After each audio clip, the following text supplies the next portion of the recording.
Draft day drama doesn't usually happen in the fifth round, but today it did. The saga of Shedeur Sanders finally coming to a close this afternoon. Take a listen.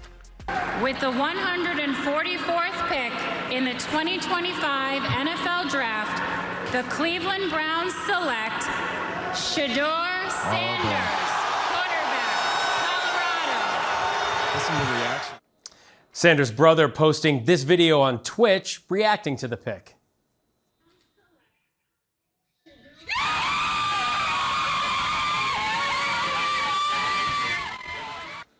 The son of Hall-of-Famer Deion Sanders was originally projected as a first-round pick. His tumbled down the draft board, making him the focus of a national debate. Even President Trump weighing in on social media yesterday saying, quote, "What's wrong with NFL owners?" and that Sanders is all set for greatness.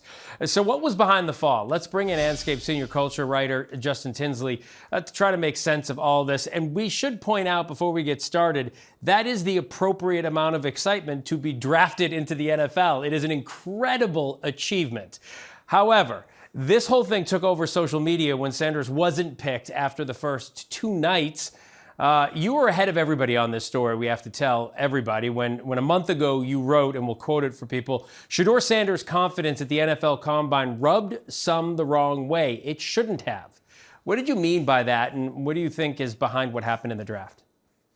So, first and foremost, Phil, it's always great to have conversations with you here, and I'm just blessed to be here. But a lot goes into this topic, man. It's how teams viewed him then and now. It's the weight that his last name carries, the projections before the draft, and they really spawned a lot of these conversations that we see today. Obviously, we know his last name is Sanders, so Shedeur, he may lack a lot of things, but confidence isn't one of them. And that confidence, I believe, rubs some people the wrong way. But we've seen guys slip in the draft before, right? We see this every year. It's part of the 12-month industry that is the NFL draft.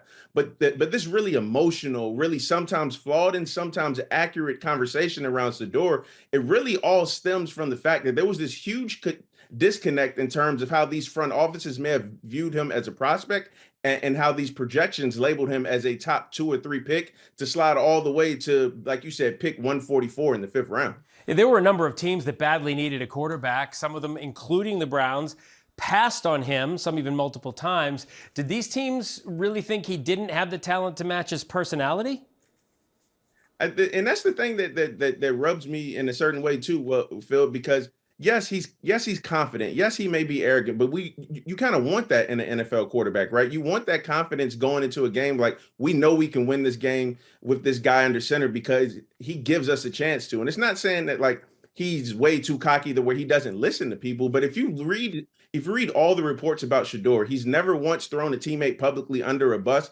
Even when he was getting sacked beyond belief at Colorado, he never once threw his offensive line under there. He never once threw any of his teammates. And by all accounts, he's a great teammate who is very coachable. He's just very confident in himself because he is the lineage of his father. Now, some of the conversations that may have been had before the draft in terms of Deion saying like, oh, well, we want this team, we want that team, that may have rubbed people the wrong way. But then again, it may have just been NFL front offices saying like, we don't know if we want Sanders on our team because we may not actually need him. So he went 144. Now's a perfect time to point out Tom Brady went 199, and he turned out to be the best quarterback ever to play the game.